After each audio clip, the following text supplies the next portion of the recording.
Hello नमस्कार, मैं हूं संतोष। कम से कम 7 कारण है जिसके वजह से ममता बनर्जी 2026 का विधानसभा चुनाव हार जाएंगी। एक एक पॉइंट आपको बताऊंगा, लेकिन उसके पहले जरा सोचिए कि भारत का एक राज्य जो कभी अंग्रेजों की राजधानी था, जहां से आजादी की लड़ाई की आग उठी थी, जहां भारत का इंटेलेक्चुअल क्लास, साहित्य, कला और क्रांति पैदा हुई थी, आज वही राज्य पूरे देश की राजनीति में टारगेट क्यों बन गया है। आज बंगाल को लेकर एक अजीब सा डर लोगों के मन में है। कुछ लोग कहते हैं कि बंगाल हाथ से निकल रहा है, तो वहीं कुछ लोग कह रहे हैं कि बंगाल देश के लिए खतरा बनता जा रहा है। और कुछ लोग तो यहां तक कह रहे हैं कि बंगाल वही रास्ता पकड़ रहा है जो कश्मीर ने पकड़ा था। लेकिन सवाल यह है कि क्या बंगाल सच में खतरा है, या बंगाल को खतरा बताकर राजनीति की सबसे बड़ी चाल चल दी गई है। और सबसे बड़ा सवाल, अगर बंगाल में सब कुछ ठीक है, तो फिर बंगाल में हर चुनाव के समय हिंसा क्यों होती है, हर चुनाव में लाशें क्यों गिरती हैं, और हर बार मीडिया के कैमरे बंगाल की तरफ ही क्यों घूम जाते हैं। और अभी उस मुद्दे को भी समझना होगा जिसने बंगाल में एक नई आग लगा दी है, और वो है अदीना मस्जिद बनाम आदिनाथ मंदिर केस। और हां, अगर आपको लगता है कि यह मुद्दा सिर्फ धर्म का है, तो आप आधा सच देख रहे हैं। तो सबसे पहले हमें यह समझना होगा कि बंगाल इतना सेंसिटिव क्यों है। बंगाल सिर्फ एक राज्य नहीं है, बंगाल भारत की राजनीति की नस है। एक समय था जब कोलकाता ब्रिटिश इंडिया की राजधानी थी, यानी भारत का प्रशासन, सत्ता, सेना, कानून, सबका केंद्र बंगाल था। और बंगाल सिर्फ अंग्रेजों के लिए ही नहीं, मध्यकाल में मुस्लिम शासन के लिए भी एक महत्वपूर्ण इलाका रहा।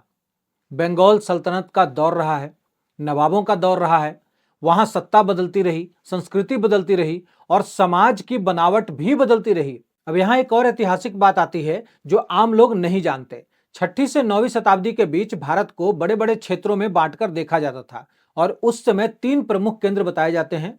उत्तर भारत, राजधानी कनौज, आंध्र सातवाहन क्षेत्र और कामरूप क्षेत्र, मतलब आज का असम और आसपास का हिस्सा। यानी बंगाल और नॉर्थ ईस्ट का क्षेत्र हमेशा से रणनीतिक रहा है, और यह सिर्फ जियोग्राफी नहीं है, यह सिविलाइजेशन की बाउंड्री है। और जहां बाउंड्री होती है, वहां संघर्ष भी होता है। आज भारत में कुछ राज्य ऐसे माने जा रहे हैं जिनको लेकर यह कहा जा रहा है कि वहां से भारत को खतरा है, और इस लिस्ट में अक्सर नाम आते हैं बंगाल, केरल, तमिलनाडु, जम्मू कश्मीर और नॉर्थ ईस्ट। और जो कारण बार बार दिया जाता है वो है डेमोग्राफी चेंज, यानी कि जनसंख्या या फिर धर्म संप्रदाय का बदलाव। अब सवाल यह है कि डेमोग्राफी चेंज क्या होता है। तो जैसा कि आप जानते हैं कि डेमोग्राफी चेंज का मतलब है किसी क्षेत्र में जनसंख्या का अनुपात बदलना, किसी समुदाय की संख्या तेजी से बढ़ना, और दूसरे समुदाय की तुलना में पॉलिटिकल इन्फ्लुएंस का बदलना। और जब डेमोग्राफी बदलती है तो सिर्फ पॉपुलेशन नहीं बदलती, राजनीति भी बदलती है, वोट बैंक बदलता है, पॉलिसीज बदलती हैं, और कई बार कल्चर भी बदलने लगता है। लेकिन यहां एक जरूरी बात समझिए कि डेमोग्राफी चेंज अपने आप में अपराध नहीं है। यह नेचुरल भी हो सकता है, माइग्रेशन से भी हो सकता है, डेवलपमेंट से भी हो सकता है। लेकिन जब यह चेंज राजनीतिक हथियार बन जाए, तब खतरा पैदा होता है। और बंगाल में यही डर दिख रहा है, यही वहां पर हो भी रहा है। अब हम एक सेंसिटिव मुद्दे पर आते हैं। देखिए, जब भी आक्रांताओं ने शासन किया है, तो उसने सबसे पहले मंदिर तोड़े हैं। अब इस बात पर भी दो तरह की सोच है। एक पक्ष कहता है कि इतिहास में कई आक्रांताओं ने सत्ता स्थापित करने के लिए धार्मिक प्रतीकों को निशाना बनाया। कई जगह मंदिर तोड़े गए, कई जगह नए ढांचे बने, और इसका उद्देश्य सिर्फ धर्म नहीं था, बल्कि यह सत्ता का प्रदर्शन भी था। दूसरा पक्ष कहता है कि इतिहास को आज के समय में घसीटना समाज को बांटना है। हमें आज की समस्याओं पर बातचीत करनी चाहिए, पुरानी घटनाओं को वर्तमान राजनीति का हिस्सा नहीं बनाना चाहिए। लेकिन यहां मुद्दा यह है कि बंगाल में मंदिरों और धार्मिक स्थलों को लेकर भावनाएं बहुत गहरी हैं, और जब भावनाएं राजनीति से जुड़ जाती हैं तो जमीन हिलने लगता है। इस पॉइंट का मीनिंग जो है ना, वो आपको आगे समझ आएगा। देखिए, आप तो ये समझते होंगे कि सत्ता परिवर्तन तभी होता है जब जनता को सुरक्षा का भरोसा मिलता है। अब बंगाल की राजनीति को समझने के लिए यह सबसे इंपॉर्टेंट पॉइंट है। कोई भी समाज तब तक खुलकर विरोध नहीं करता जब तक उसे भरोसा ना हो कि उसका प्राण सुरक्षित है, उसका परिवार सुरक्षित है, और सत्ता परिवर्तन संभव है। यह बात आप किसी भी राज्य में देख सकते हैं। अगर जनता को लगे कि हम बोलेंगे तो मार दिए जाएंगे, हम वोट देंगे तो घर जला दिया जाएगा, हम शिकायत करेंगे तो पुलिस ही हमें उठाकर ले जाएगी, तो जनता चुप हो जाती है। और ये चुप्पी समर्थन नहीं होती बल्कि ये मजबूरी होती है। और बंगाल में लंबे समय से यही मजबूरी का माहौल बताया जा रहा है। बंगाल में बीजेपी बढ़ रही है, लोगों का कॉन्फिडेंस बढ़ रहा है। अब यहां से शुरू होती है बंगाल की असली राजनीति की कहानी। पिछले कुछ वर्षों में बंगाल में बीजेपी का विस्तार हुआ है। विधानसभा चुनाव में भाजपा ने काफी सीटें जीती। लोकसभा चुनाव में भी भाजपा ने अपनी मौजूदगी दिखाई है। अब इसका असर क्या हुआ कि लोग अब आवाज उठाने लगे हैं। लोग खुलकर कोर्ट जा रहे हैं। लोग खुलकर कह रहे हैं कि हम डरेंगे नहीं। आप बगल में असम का एग्जाम्पल ले सकते हैं। असम में पहले क्या कहा जाता था कि असम में सत्ता परिवर्तन नहीं होगा, वहां एक ही सिस्टम चलता रहेगा। लेकिन वहां सत्ता भी बदली और सत्ता बदलने के बाद एक नया नैरेटिव भी बना कि अब दोबारा बदलाव मुश्किल है। तो अगर आप गौर करें तो बंगाल में भी वही पैटर्न शुरू हो चुका है। अब यहां हमें इमोशनल बातों से हटकर थोड़ा डाटा और ग्राउंड रियलिटी पर भी आना होगा। बंगाल में कई जिलों में पॉपुलेशन पैटर्न बदला है। बॉर्डर डिस्ट्रिक्ट्स, खासकर बांग्लादेश सीमा के पास माइग्रेशन की चर्चा लंबे समय से होती रही है। और यहाँ दो नैरेटिव चलते हैं। अपोजिशन से नैरेटिव चलता है कि इलीगल माइग्रेशन हुआ है, इससे डेमोग्राफी बदलती है, इससे सुरक्षा और पहचान का संकट भी पैदा हो रहा है, जो सच में दिखाई भी देता है। टीएमसी का नैरेटिव है कि यह एग्जीग्रेशन है और माइग्रेशन को कम्युनल रंग दिया जा रहा है। असली मुद्दा गरीबी, रोजगार और विकास है। लेकिन अगर देखें तो सच्चाई क्या है? सच्चाई अक्सर बीच में होती है। माइग्रेशन एक रियल इशू है, लेकिन हर बदलाव को धर्म युद्ध बनाना भी खतरनाक है। मगर बंगाल में यह मुद्दा इसलिए एक्सप्लोसिव बनता है क्योंकि बॉर्डर खुला है, पॉलिटिक्स वोट बैंक पर चलती है और हिंसा का इतिहास रहा है। बंगाल में लोग अब मूक दर्शक नहीं बल्कि खुलकर सामने भी आ रहे हैं। बंगाल में एक ऐसा केस सामने आया है जिसने बताया कि लोग अब डर नहीं रहे हैं। लोग अब खुलकर सामने आ रहे हैं और जब ऐसा होता है तो सत्ता परिवर्तन होना ही होना है। और सबसे बड़ी बात कि लोग अब सीधे कोर्ट जा रहे हैं। और इसी से जुड़ा है अदीना मस्जिद केस। अदीना मस्जिद को आदिनाथ मंदिर बताया गया। दावा यह किया गया है कि अदीना मस्जिद असल में आदिनाथ भगवान का मंदिर था। 14वीं सदी में आक्रांताओं ने मंदिर तोड़कर मस्जिद बनाई और आदिनाथ शब्द से अदीना नाम बना। अब यह दावा बहुत बड़ा है और इस दावे का असर सिर्फ एक इमारत तक सीमित नहीं रहने वाला और ना ही है। यह असर बंगाल की राजनीति, समाज और आने वाले चुनाव तक जा सकता है। और मेरा पर्सनल ओपिनियन है कि यही कंडीशन ममता बनर्जी की सरकार गिरा देगी। याचिकाकर्ताओं की तरफ से कहा गया है कि मस्जिद के अंदर हिंदू शैली की स्थापत्य कला है, भगवान के चित्र या फिर मूर्तियां मौजूद हैं, मंदिर जैसे अवशेष अभी भी हैं। अब ऐसे दावे कोर्ट में तभी टिकते हैं जब सर्वे हो, एविडेंस आए और एक्सपर्ट रिपोर्ट बने। और इसी वजह से केस एक नए मोड़ पर चला गया है। और यह ढांचा एएसआई यानी कि आर्कियोलॉजिकल सर्वे ऑफ इंडिया के संरक्षण में है। और इसी पॉइंट पर एक नया तर्क खड़ा हुआ है कि अगर यह एएसआई प्रोटेक्टेड है तो कुछ मामलों में सुप्रीम कोर्ट के पुराने स्टे का प्रभाव अलग तरह से देखा जा सकता है और प्लेस ऑफ वर्शिप एक्ट को लेकर भी डिबेट उठ सकती है। लेकिन यहां पर ध्यान दीजिए कि यह एक कानूनी बहस है, इसका फैसला केवल अदालत ही कर सकती है। अब इस केस में विरोध भी सामने आया ममता बनर्जी सरकार की तरफ से और मस्जिद कमेटी की तरफ से। उनका कहना है कि यह पुरानी मस्जिद है, 500 से 700 साल से मस्जिद है। विवाद उठाने से सांप्रदायिक सौहार्द बिगड़ेगा और यह हिंदू मुस्लिम करने की कोशिश है। लेकिन यहां पर एक प्रैक्टिकल सवाल उठता है कि अगर सरकार को लगता है कि इससे तनाव बढ़ेगा तो वह इसे रोकना चाहेगी। लेकिन दूसरा पक्ष कहता है कि अगर सच पता चलेगा तो दिक्कत क्या हो रही है आपको।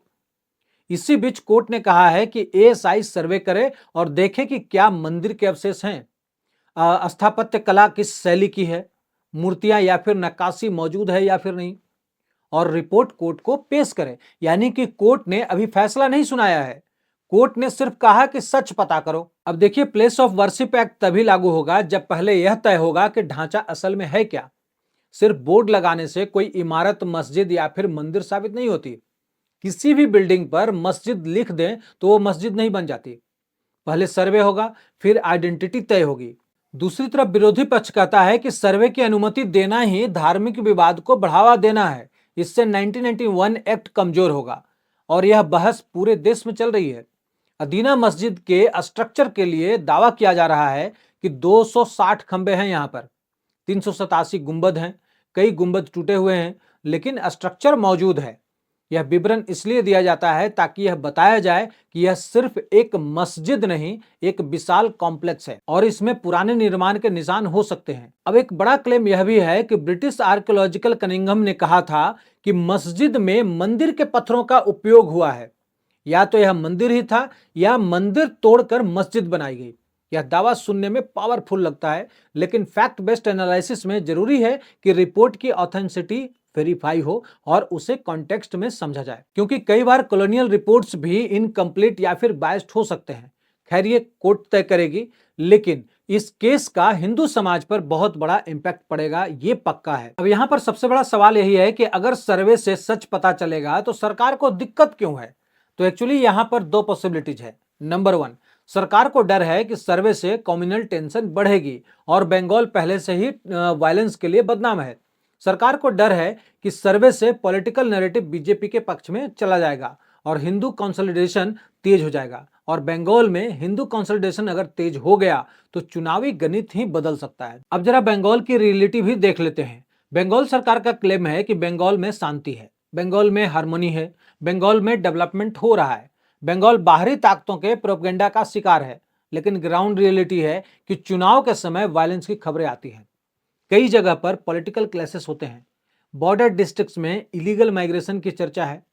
कई लोग डर के कारण खुलकर नहीं बोलते, ये सच्चाई है। अब सवाल आता है कि क्या बंगाल सच में शांति वाला राज्य है या बंगाल के अंदर एक दबा हुआ वोल्केनो है जो कभी भी फट सकता है?